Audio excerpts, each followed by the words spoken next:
I can't believe it. I cannot believe it. This is a rare case of honesty at CNN. This is a rare case of, dare I say, actual journalism. Normally, the airwaves at CNN polluted with toxic mouth farts. But I have got to give Erin Burnett credit. She was willing to ask our fearless leader John Biden a question that actually mattered. Not only was she willing to ask the question, she led into the question by presenting Johnny B. Biden with facts that cannot be disputed. If you haven't already, be sure to like and subscribe. Link to join channel memberships in the description below. If you want to support the channel, join us by becoming a member. And you can follow me on Twitter at KC_BTL84. Now, I am sure some of you guys are probably wondering, KC, who in the hell is Erin Burnett? Erin Burnett is a veteran in the mainstream media. Started her mainstream media career at CNBC. She has been working at CNN since 2011, meaning for the past 13 years, Erin Burnett has been surrounded by huge embarrassing failures. The way she earns her woke welfare at CNN is by hosting a show called Out Front. Now, I'm not entirely sure what the name of this show is implying. I know they're not implying that Erin Burnett is out front when it comes to drawing television ratings, because no one draws ratings at CNN. Maybe it's out front of a bus, out front of a train. Maybe the show is one car ahead of the Bruce Caboose. I don't know. What I do know is, this week, Erin Burnett had the distinct honor. Well, I guess some would describe this as a distinct honor. Others would describe it as a form of torture. This week, Erin Burnett, she was given the opportunity to sit down for an interview with our fearless leader, John Biden. This is a big deal for a couple of reasons. Number one, Erin Burnett is on CNN from 7 to 8 Eastern, which is past John Biden's bedtime. When the sun sets, it's time for John Biden to rest. Number two, John Biden doesn't make himself available to the media, especially for one-on-one interviews. I can't remember the exact numbers, but we talked about this a couple of weeks ago. By this point in their presidencies, both Trump and Obama had given maybe a couple of hundred media interviews. John Biden, he's been interviewed by the media a cool 89 times. On the rare occasions that he doesn't make himself available for interviews, Johnny B is extremely selective with who is given the privilege. Every year, it is tradition for the president to be interviewed by the network broadcasting the Super Bowl. Past 2 years, John Biden has outright refused to be interviewed. I believe they claimed it was a scheduling conflict. Yeah, but he damn sure made the time to film some bizarre videos for TikTok. He had time for a Chinese social media platform, but he didn't have the time to speak with the American media.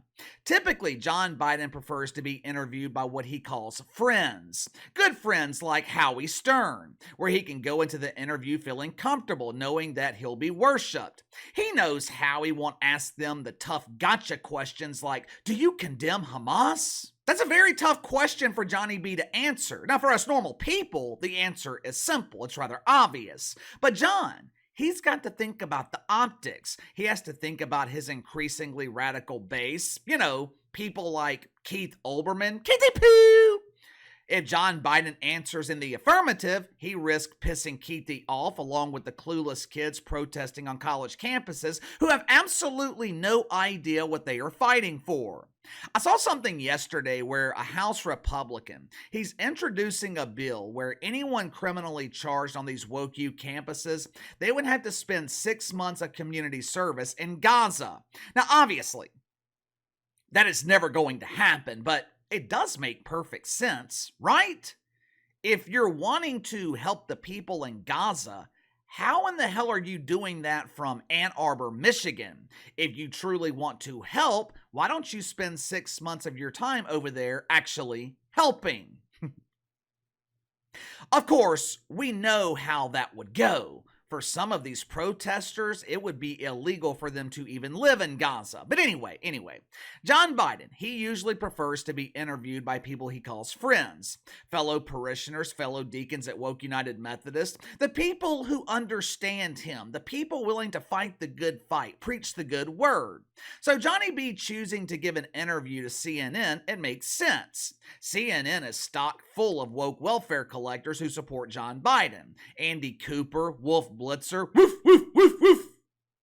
Jake the Bongo Tapper. Can you imagine if the Bongo Tapper was conducting this interview with Johnny B? 5 minutes into the interview, Jake and John, they would be breaking down into tears, crying about the dangers of another Trump presidency. He's a threat to democracy, Jake. Oh, John, he's a fascist. I'm so scared. Oh!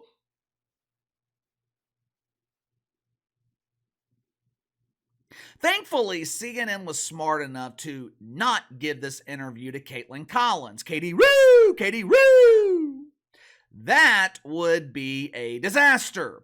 2 monotone charisma vacuums. There would be no air left in the room from Rue and John pulling the charisma out of it. Instead, the interview with John Biden, it was conducted by Erin Burnett. Again, I understand what John was thinking. With this being CNN, Johnny B. Biden thought he was walking into a safe space. He thought he was entering a friendly environment.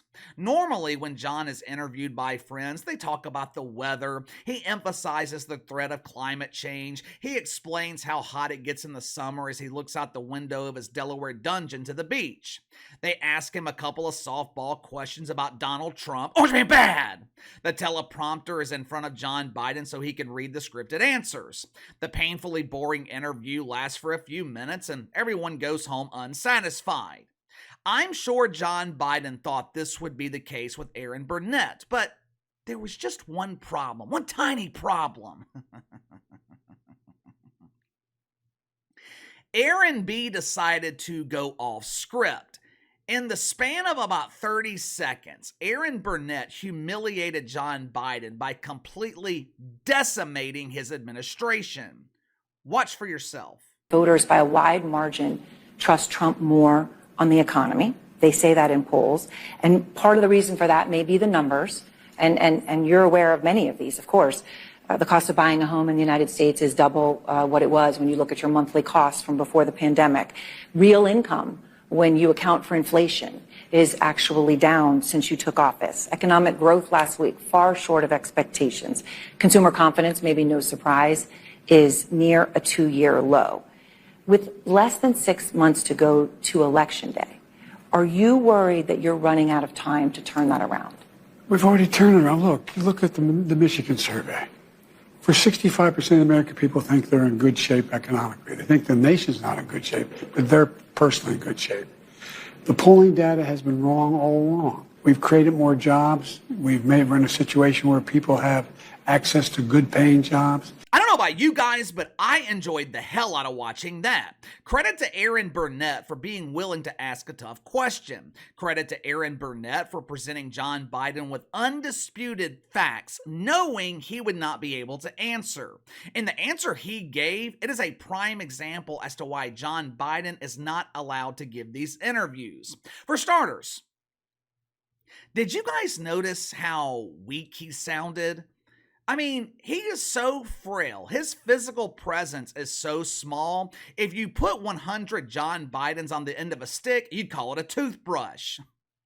When Erin Burnett presented him with the facts of his disastrous administration and asked how he was going to turn things around in just 6 months, John Biden claimed, "Eric, we've already turned it around. I surveyed Michigan. 65% said they were in good shape economically. They just said the nation's not in good shape. This is a win for Biden. Hope and change. Yes, yes, yes, we can."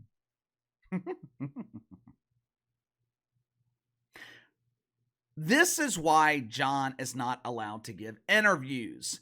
This dude just admitted that most of the population believes that the country's in bad shape. He refers to a poll that claims 65% are satisfied with where they are economically. Then he turns around and says the polling data has been wrong all along. I mean, you can't make this shit up. This guy is a disaster. He doesn't have a clue. I do happen to agree with John Biden, though. There's no way that poll is right. There is absolutely no way 65% of the country is satisfied with where they are financially. People are angry, and rightfully so. If I was still working at my old job, I would be struggling. There's no way I could maintain my lifestyle, much less support a wife and a stepdaughter, based on what I was making at my old job. And I was actually making decent money. My salary wouldn't be the problem. Well, that would have been part of the problem. In 7 years with the company, they never gave me a raise. Hell, they never gave anyone a raise. I got a lot of criticisms with my former company, but if I was still working there, the situation I would be in, it would not have been their fault.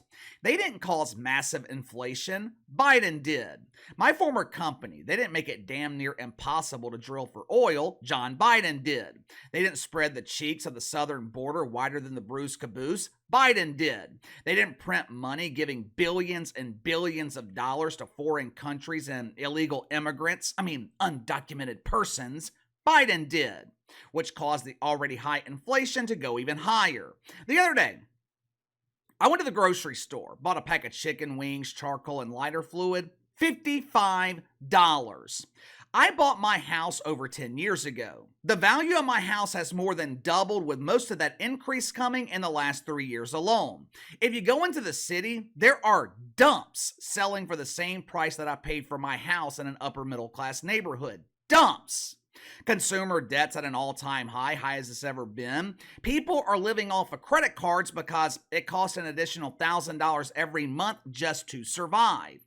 When I got my first credit card in 2005, my interest rate was 8%. Today, credit cards are charging 25-30% in interest. Now, when the mafia did that, they called it loan sharking. Now, it's just called banking.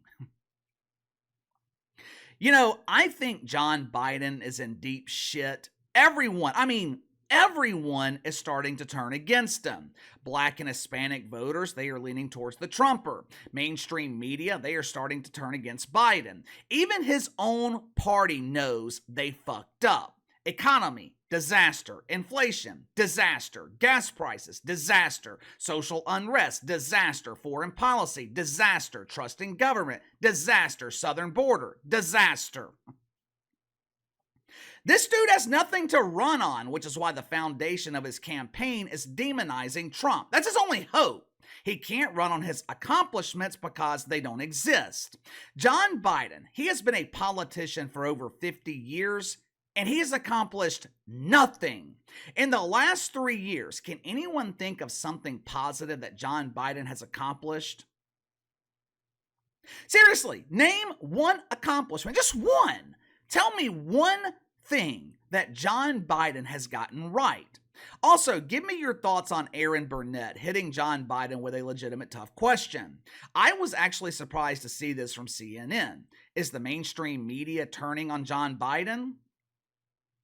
Let me know. Sound off in the comments below. Like, subscribe, share the video. Appreciate your support. Best way to contact me is by email at btlkc84@gmail.com, KC_BTL84 on Twitter, and I'll see you guys tomorrow.